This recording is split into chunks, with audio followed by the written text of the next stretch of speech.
कई लोगों को लगता है कि जो वोल्टेज स्टेबलाइज़र है वो आपकी जो मेंस की वोल्टेज है जिसमें काफ़ी ज़्यादा फ्लक्चुएशन होता है वो उसको बिल्कुल स्टेबलाइज करके देता है अपने आउटपुट में, जिससे जो आपकी इलेक्ट्रॉनिक आइटम है वो यहाँ पे एक स्टेबल वोल्टेज पे चले, ना कि अपने मेंस के फ्लक्चुएटेड वोल्टेज पे। एंड यही वोल्टेज स्टेबलाइज़र की मार्केट डेफिनेशन है और you can say brand definition है।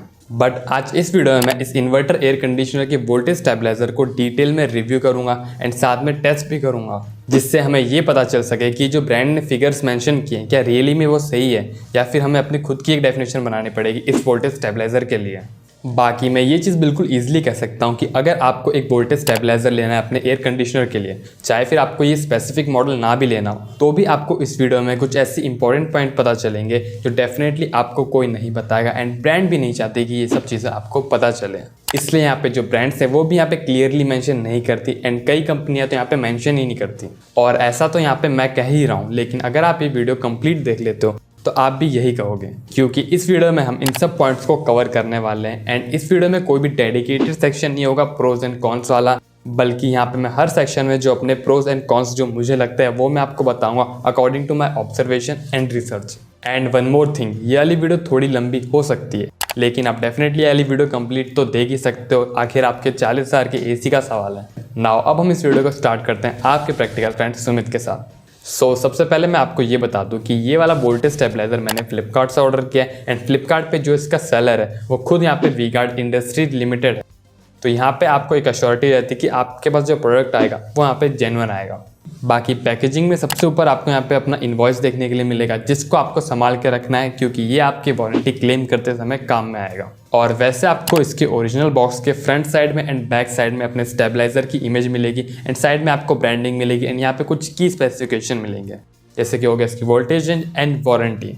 इस पर हम आगे डिटेल में बात करेंगे। बाकी यहाँ पे लेफ्ट साइड में देखें तो यहाँ पे हमें कुछ तारीख देखने के लिए मिलेगी वी-गार्ड की एंड स्टेबलाइजर की। बाकी राइट साइड में देखें तो हमें यहाँ पे कुछ पैकेजिंग इन्फॉर्मेशन देखने के लिए मिलेगी। एंड जैसा कि आप देख सकते हो कि ये वाला जो मेरा पैकेज है वो यहाँ पे पैक हुआ था अगस्त 2021 में, जो कि थोड़ा सा पुराना है, लेकिन मान सकते हैं क्योंकि ऑफ सीजन आ गया था। एंड इसके अलावा इसके नीचे हमें कुछ कस्टमर केयर की डिटेल्स मिलेंगी। बाकी यहाँ पे जो मेरी शिकायत है इस बॉक्स से कि वो ये है कि फ्लिपकार्ट को अपनी पैकेजिंग के ट्रांसपोर्टेशन में थोड़ा ध्यान देने की ज़रूरत है।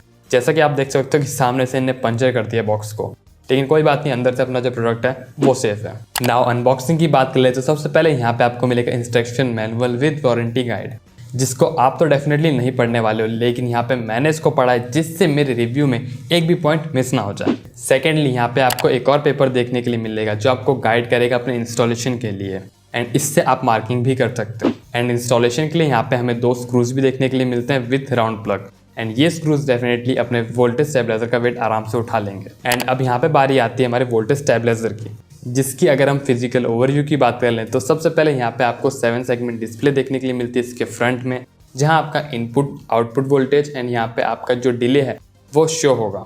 एंड अकॉर्डिंग टू वी-गार्ड यहाँ पे जो आपको इनपुट एंड आउटपुट वोल्टेज दिखाए जाएंगे उसकी एक्यूरेसी होगी ±2.5% की, और इसको डेफिनेटली हम टेस्ट करेंगे। और आप इस डिस्प्ले को यहाँ पे ऑफ नहीं कर सकते। एंड इसकी ब्राइटनेस की बात कर ले तो डेफिनेटली रात में ये ब्राइटनेस आपको परेशान नहीं करेगी, आपको पिच डार्क रूम में सिर्फ और सिर्फ नंबर्स दिखाई देंगे। एंड यहाँ पे आप एक डेमो क्लिप देख सकते हो। बाकी डिस्प्ले के अराउंड आपको ब्लैक कलर की बॉर्डर देखने के लिए मिल जाएगी, जिसपे अपना जो वी-गार्ड की जो ब्रांडिंग है वो मिलेगी एंड यहाँ पे जो स्पेसिफिक मॉडल है उसका नाम मिल जाएगा। और यहाँ पे स्टेबलाइजर का अगर लेफ्ट साइड देखें तो यहाँ पे आपको मिल जाएगा फैन, जो कि अननेसेसरीली ऑन नहीं होगा, जब इसको ज़रूरत होगी तभी वो ऑन होगा।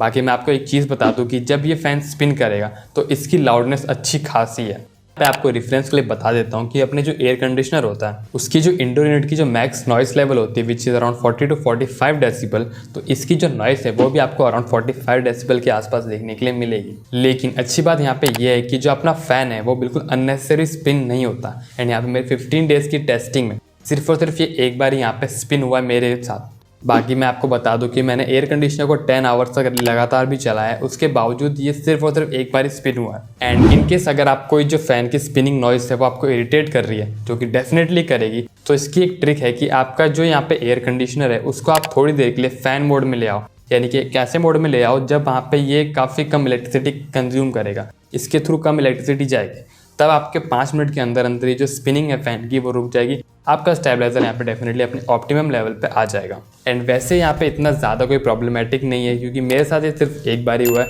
एंड आपको मैंने ट्रिक बताई थी, अगर आपके साथ होता है तो आप इस तरीके से बंद कर सकते हो। बाकी यहाँ पे बैक साइड की बात करें तो यहाँ पे आपको 4 चमकदार यहाँ पे स्क्रूज देखने के लिए मिल जाएंगे, जो डेफिनेटली अपना जो अंदर ट्रांसफॉर्मर है उसको होल्ड करके रखे। एंड यहाँ पे आपको छोटे छोटे स्मॉल होल्स भी देखने के लिए मिल जाएंगे फॉर वेंटिलेशन। एंड यही इस टाइप का वेंटिलेशन आपको यहाँ पे ऊपर की तरफ एंड अपने स्टेबलाइजर के नीचे की तरफ भी देखने के लिए मिल जाएगा, विच इज़ गुड। बाकी यहाँ पे अगर हम राइट साइड की बात करें तो राइट साइड में हमें देखने के लिए मिलता है अपने AC को कनेक्ट करने के लिए एक बॉक्स, जहाँ पे आप अपने AC को कनेक्ट कर सकते हो। एंड यहाँ पे आपका यहाँ पे पहले से लेबल है L फॉर यहाँ पे हो गया अपना फेस वायर, जिसको लाइन कहते हैं। एंड यहाँ पे ब्लैक हो गया अपना न्यूट्रल, एंड यहाँ पे अपना ग्रीन कलर का हो गया अपनी अर्थ। यहाँ पे आप इजीली इसको कनेक्ट कर सकते हो, बस आपको इस वाले कवर को यहाँ से निकालना है एंड यहाँ पे इजीली ये यहाँ पे कनेक्ट हो जाएगा। बाकी इसके नीचे आपको कुछ और स्पेसिफिकेशंस देखने के लिए मिलती है, इसके बारे में हम आगे बात करेंगे। एंड यहीं पे आपको एक सिल्वर कलर का एक स्टिकर देखने के लिए मिलेगा, जो कि ब्रांड की सील है। एंड ये अगर फट गई तो आपकी वारंटी वाइड हो जाएगी। एंड ये इसलिए दी गई है कि ये इंश्योर हो सके कि आपने इसको ओपन नहीं किया है, किसी थर्ड पार्टी ने इसको ओपन नहीं किया है। बाकी इस वोल्टेज स्टेबलाइजर की जो कॉर्ड है उसकी लेंथ है 1.1 मीटर। एंड यहाँ पे आपको 3 कॉपर वायर देखने के लिए मिलते हैं, जो कि 1.5 mm वाले हैं। एक अपना अर्थ के लिए, एक यहाँ पे फेस के लिए, एंड यहाँ पे जो ब्लैक वाला है वो यहाँ पे हमें न्यूट्रल के लिए मिलता है। सो ऑल एंड ऑल इसकी जो लुक्स है वो डेफिनेटली काफ़ी अच्छी है। एंड यहाँ बिल्ड क्वालिटी की बात कर ले तो यहाँ पे आपको 100% प्लास्टिक देखने के लिए मिलता है। एंड इस प्लास्टिक की जो बिल्ड क्वालिटी है वो भी अगेन काफ़ी अच्छी है। और यहाँ पे हमें अपने एयर कंडीशनर के जैसे यहाँ पे आपको कर्व डिज़ाइन देखने के लिए मिलता है, जो डेफिनेटली देखने में अच्छा लगेगा। और यहाँ पे मैं एक और चीज़ बता दूँ कि ये जो आप अनबॉक्सिंग देख रहे हो, इसकी फर्स्ट अनबॉक्सिंग नहीं, ये री अनबॉक्सिंग है। एक बार मैंने वीडियो रिकॉर्ड की थी बट गलती से वो डिलीट हो गई, तो एक और मैंने इसको यहाँ पे टेस्टिंग के बाद अगेन यहाँ पे शूट किया है। इसलिए आपको इस क्लिप में वायर स्ट्रिप दिख रहे थे, लेकिन यहाँ पे आपको बिल्कुल फ्रेश वायर मिलेंगे। नाउ अब यहाँ से हम आगे बढ़ते हैं, बात करते हैं इस स्टेबलाइजर के कुछ हाईलाइटिंग फीचर्स की। तो फर्स्ट, इसमें आपको थर्मल ओवरलोड प्रोटेक्शन देखने के लिए मिलेगा, यानी कि इन केस अगर आपका स्टेबलाइजर ज़्यादा गर्म हो जाता है तो ऑटोमेटिकली ये जो अपनी सप्लाई है उसको बंद कर देगा। सेकंड, इस स्टेबलाइजर की जो वर्किंग वोल्टेज रेंज है वो यहाँ पे 160 volt to 280 volt. And mark my words, इस स्टेबलाइजर की वर्किंग वोल्टेज रेंज है। एंड इसकी यहाँ पे जो आउटपुट वोल्टेज रेंज है जो अमेजोन के प्रोडक्ट पेज पे लिखी है, जो कि सही नहीं है, वो है यहाँ पे 200 वोल्ट टू 240 वोल्ट। और यहाँ पे हम इन सब चीज़ों को टेस्ट करेंगे एंड अपने बेसिस पे इसको कैलकुलेट करेंगे। बाकी थर्ड चीज़ इसमें आपको देखने के लिए मिलती है high and low voltage cut off, यानी कि अगर आपके वोल्टेज स्टेबलाइजर में जो इनपुट वोल्टेज है वो 280 वोल्ट के ऊपर जाती है तो ये कट ऑफ हो जाएगा। एंड यहाँ पे 160 वोल्ट के नीचे जाती है तो भी ये कट ऑफ हो जाएगा। बट मेरी टेस्टिंग में जो लो कट ऑफ वोल्टेज निकल के आया वो निकल के आया 155 वोल्ट का, इसकी डिस्प्ले के हिसाब से देखें तो। बाकी हाई वोल्टेज का एक स्टोरी है वो मैं आपको आगे बताता हूँ। एंड यहाँ पे जो आपको चीज़ बता रहा हूँ मैं विद लोड बता रहा हूँ, इस पर लोड कनेक्टेड था तब का मैं यहाँ पे इसको कट ऑफ बता रहा हूँ। फोर्थ, इसमें आपको 180 सेकेंड प्लस माइनस 20 सेकेंड्स का इंटेलिजेंट टाइम डिले सिस्टम मिलता है, विच मीन्स कि यहाँ पे आपको जो नॉर्मली टाइम डिले देखने के लिए मिलेगा वो मिलेगा 5 सेकेंड्स का। यानी कि जैसे आप यहाँ पे स्विच ऑन करते हो अपने स्टेबलाइजर का, वहाँ से आपको 5 सेकेंड का टाइम डिले देखने के लिए मिलेगा। लेकिन वहीं अगर आपका स्टेबलाइजर ऑन है एंड यहाँ पे पावर जाती है या फिर आप स्विच से भी ऑफ करते हो, क्योंकि सिग्नल तो उसके पास वही जाएगा कि पावर गई है, इलेक्ट्रिसिटी गई है। एंड फिर अगर 3 मिनट्स के अंदर अगर पावर रेज्यूम होती है तो यहाँ पे जो आपको टाइम डिले देखने के लिए मिलेगा वो मिलेगा 180 सेकेंड प्लस माइनस 20 सेकेंड का, जिससे ये इंश्योर होगा कि जो आपका AC लाइट जाने की वजह से बंद हुआ है वो अपने स्टेडी स्टेट में आ जाए 3 मिनट के अंदर अंदर। एंड उससे पहले पावर आ रही है तो वहाँ पे उसको भेजेगा नहीं, वो यहाँ पे उसको टाइम देगा कि अपने स्टेडी स्टेट में वो आ जाए, एंड उसके बाद यहाँ पे ये उसको पावर देगा। एंड यही सेम काइंड ऑफ चीज़ आपको हर नए एयर कंडीशनर में देखने के लिए मिल रही है। यानी कि जैसे आप स्विच ऑन करते हो एंड आपका AC तो ऑन हो जाता है, उसमें ब्लोअर वगैरह सब ऑन हो जाते हैं, लेकिन आपका जो AC का कंप्रेसर वो यहाँ पे अप टू 5 मिनट्स ले लेता है ऑन होने के लिए फॉर सेफ्टी पर्पसेस। बाकी अगर आपकी इलेक्ट्रिसिटी यहाँ पे जाती है एंड 3 मिनट के बाद आती है तो यहाँ पे इसका जो डिले होगा, टाइम डिले, वो रहेगा सिर्फ 5 सेकेंड्स का। एंड इस पे जो मेरा ओपिनियन है वो ये है कि इसमें जो आपको 3 मिनट का टाइम डिले देखने के लिए मिल रहा है वो आजकल के AC के हिसाब से ओवरकिल है और यू कैन से अननेसेसरी है। एंड वहीं यहाँ पे जो 5 सेकंड का टाइम डिले देखने के लिए मिल रहा है वो मुझे यहाँ पे कम लग रहा है, क्योंकि जब इलेक्ट्रिसिटी वापस आती है तो डेफिनेटली इसमें वोल्टेज में थोड़ा ऊपर नीचे होता रहता है, तो एटलीस्ट उसको 30 सेकंड का टाइम देना चाहिए जिससे वो अपनी स्टेबल वोल्टेज पे आ जाए। एंड दैट्स वाई इस इंटेलिजेंट टाइम डिले में से जो इंटेलिजेंट वर्ड है वो मैं आपसे हटाना चाहूँगा।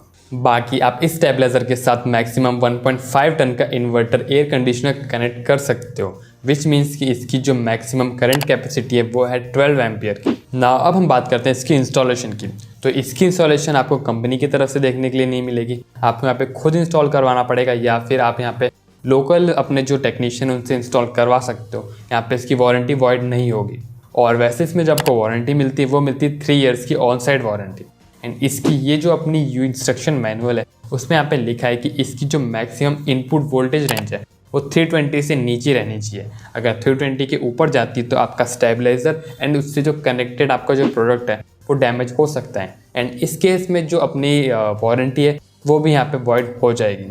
और यहीं पे अगर मैं आपको इंस्टॉलेशन गाइड करता हूँ चलूँ, तो आपको जो यहाँ पे पेपर देखने के लिए मिलता है, आप इसको यूज़ करके मार्किंग कर सकते हो, या फिर आप 15 सेंटीमीटर की दूरी पे यहाँ पे 2 होल कर सकते हो। एंड यहाँ पे जो होल का साइज़ रहेगा वो अप्रॉक्स 7 मिलीमीटर का रहेगा।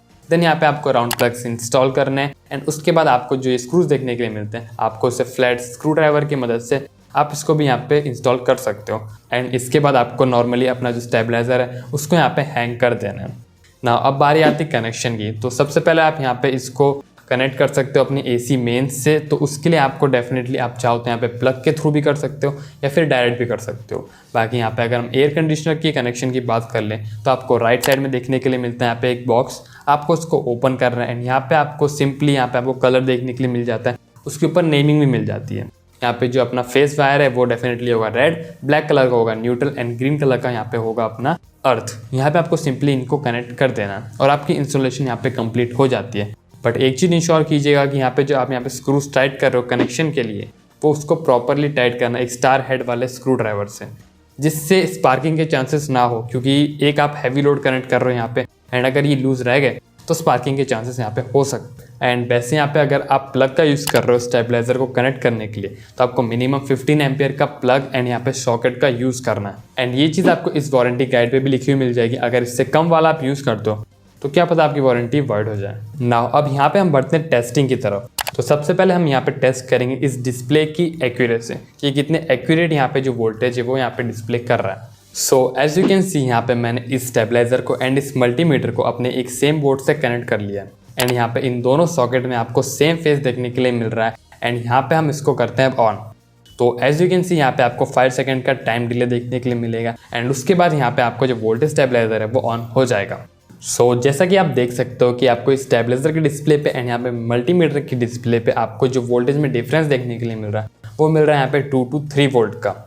एंड यहाँ पे अगर हम इसी को आउटपुट वाले सेक्शन में देखें तो यहाँ पे आप आउटपुट सेक्शन वाले में भी देख सकते हो कि यहाँ पे आपको जो डिफरेंस देखने के लिए मिल रहा है वो मिल रहा है यहाँ पे 5 वोल्ट का। एंड यहाँ पे इन दोनों ही केस में आपको जो वोल्टेज में एरर देखने के लिए मिल रहा है वो यहाँ पे 2.5% से कम है, जो कि अच्छी बात है। नाउ अब यहाँ पे हम बात करते हैं बूस्टिंग एंड बगिंग वोल्टेज की। तो अकॉर्डिंग टू वी गार्ड यहाँ पे आपको जो बूस्टिंग वोल्टेज मिलती है 24 वोल्ट की, एंड बगिंग वोल्टेज देखने के लिए मिलती है आपको 40 वोल्ट की। एंड यहाँ पे इस बूस्टिंग को आप यहाँ पे स्टेप अप वोल्टेज ही बोल सकते हो कि ये आपकी जो इनपुट आ रही है अगर वो कम आ रही है तो इसको अप टू 24 वोल्ट तक बूस्ट कर सकती है। एंड भाई अगर हम बगिंग की बात कर लें तो अगर आपके इनपुट से अगर वोल्टेज ज़्यादा आ रहा है, यानी कि 240 वोल्ट से ज़्यादा आ रहा है, तो यहाँ पे 40 वोल्ट तक जो अपना वोल्टेज है उसको कट कर सकता है, यानी कि स्टेप डाउन कर सकता है। ना अब यहाँ पे अगर हम अपनी टेस्टिंग की बात कर लें तो जैसा कि आप इस क्लिप में देख सकते हो, यहाँ पे आपको जो देखने के लिए मिल रही है बूस्टिंग वोल्टेज वो आपको 20 वोल्ट के अराउंड देखने के लिए मिल रही है।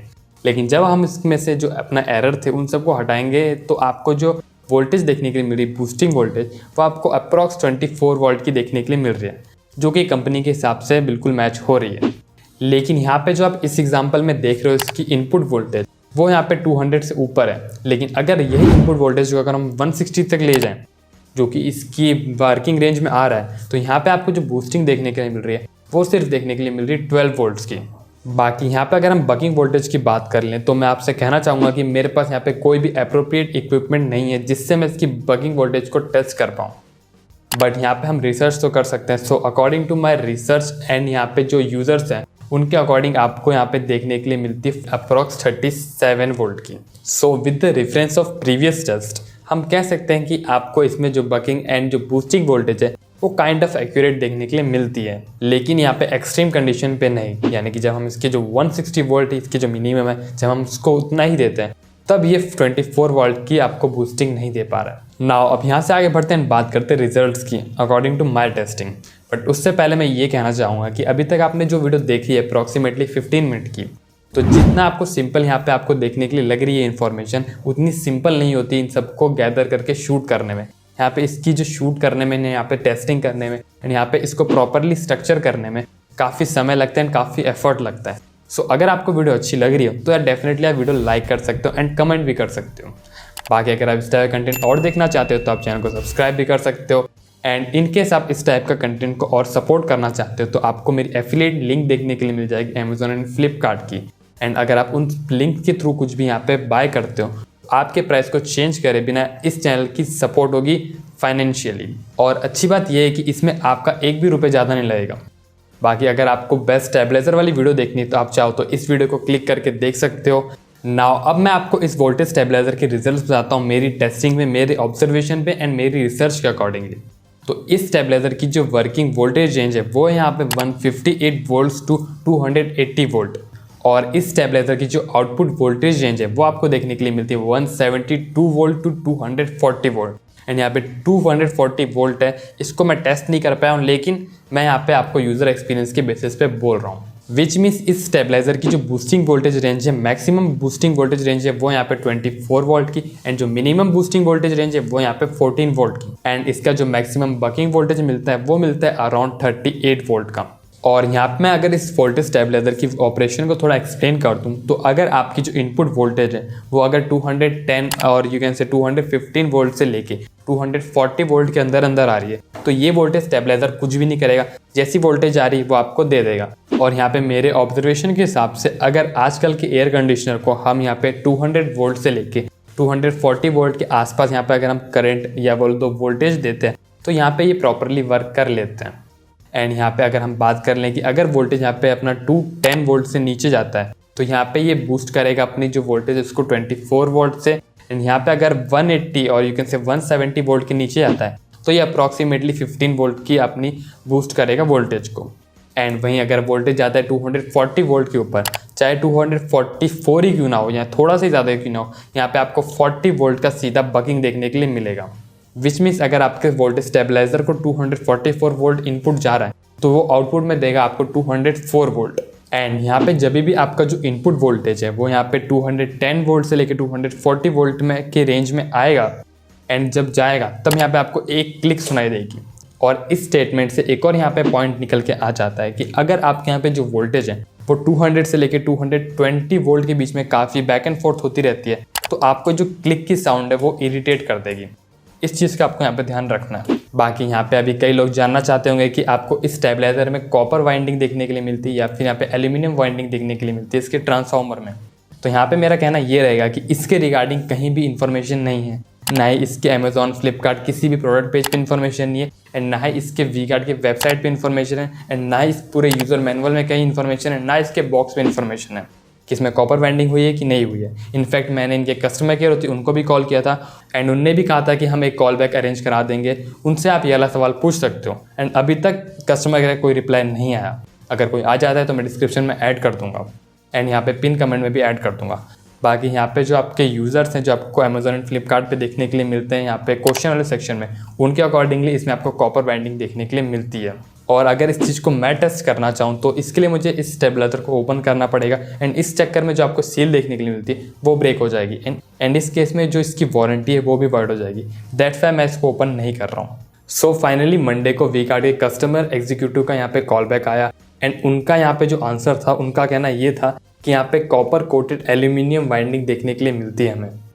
एंड इसका क्या मतलब है एंड ये क्या नई चीज़ है इसके बारे में मुझे कोई भी आइडिया नहीं है। बाकी यहाँ पे आप एक बार इधर एग्जीक्यूटिव के मुंह से ही सुन लो, क्या पता आपको कुछ समझ में आ जाए। कॉपर कोटेड एल्यूमिनियम, हाँ जी, मतलब जो उसमें कोटिंग होती है ना वो कॉपर की होती है लेकिन बाय जो है वो एल्यूमिनियम का होता है ऐसा। और हाँ। ये जो इसमें वो वाला मॉडल आता है एस वाला, उसमें कॉपर बाइंडिंग है क्या? वी-गार्ड में सभी मॉडल में एल्यूमिनियम बाइंडिंग का ही ट्रांसफार्मर आता है। अच्छा अच्छा अच्छा, ओके, तो बस यही जानना था मुझको। और जो लोग यहाँ तक इस वीडियो को देख रहे हैं उनके लिए मैं एक और क्वेश्चन का आंसर देना चाहूँगा, जो कि क्वेश्चन है कि यहाँ पे वोल्टेज स्टेबलाइजर को यूज़ करने से जो अपना इलेक्ट्रिसिटी कंजप्शन है वो बढ़ता है या घटता है। तो यहाँ पे जो आंसर रहेगा वो मेरा रहेगा कि इससे बढ़ता भी है एंड घटता भी है। इन द सेंस सबसे पहले हम बात करें घटने वाले की, तो अगर यहाँ पे आपके यहाँ पे एक्चुअली में वोल्टेज फ्लक्चुएट होता है तो आपकी जो इलेक्ट्रिसिटी कंजप्शन है, यहाँ पे जो आपका जो इलेक्ट्रिसिटी बिल है वो यहाँ पे आपका घटेगा। लेकिन अगर आपके यहाँ पे इलेक्ट्रिसिटी फ्लक्चुएट नहीं होती तो आपका जो इलेक्ट्रिसिटी बिल है वो थोड़ा सा बढ़ेगा, ज़्यादा नहीं बढ़ेगा, क्योंकि हर स्टेबलाइजर की खुद की भी एक पावर कंजप्शन होती है, क्योंकि इनमें भी हमें ट्रांसफार्मर देखने के लिए मिलता है जिसमें हीट लॉस होता है एंड इसमें फ़ैन वगैरह डिस्प्ले भी होता है। सो पर्टिकुलरली हम इस स्टेबलाइजर की बात कर लें तो अगर इस पर कोई लोड कनेक्टेड नहीं है तो भी ये जो 10 वॉट है वो यूज़ करेगा, जो कि देखा जाए तो बहुत ज़्यादा नहीं है, क्योंकि ये आपके एयर कंडीशनर को एज अ प्रोटेक्शन भी ऐड कर रहा है। तो यहाँ पे आपको शायद इस क्वेश्चन का आंसर मिल गया होगा। बाकी यहाँ पे अगर मैं डेफिनेशन की बात कर लूँ इस वोल्टेज स्टेबलाइजर के लिए, जो मैंने स्टार्टिंग में आपसे बोला था, तो वो ये बनती है कि जो स्टेबलाइजर है वो आपकी जो इनपुट वोल्टेज है उसको बिल्कुल स्टेबलाइज नहीं कर देगा, फ्लक्चुएशन बिल्कुल ख़त्म नहीं करेगा, या फिर बोलो फ्लक्चुएशन ख़त्म ही नहीं करेगा। ये बस आपकी जो आउटपुट रेंज है उसको नैरो कर देगा।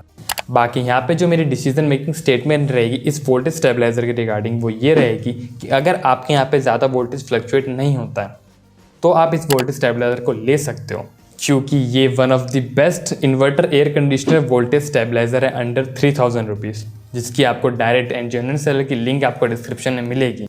एंड वैसे अगर आपका कोई भी क्वेश्चन है तो आप मुझे इस फॉर्मेट में ही पूछना, तभी आपको अपने कमेंट के जवाब मिलेंगे। मैं मिलता हूँ आपसे नेक्स्ट वीडियो में, तब तक के लिए बाय।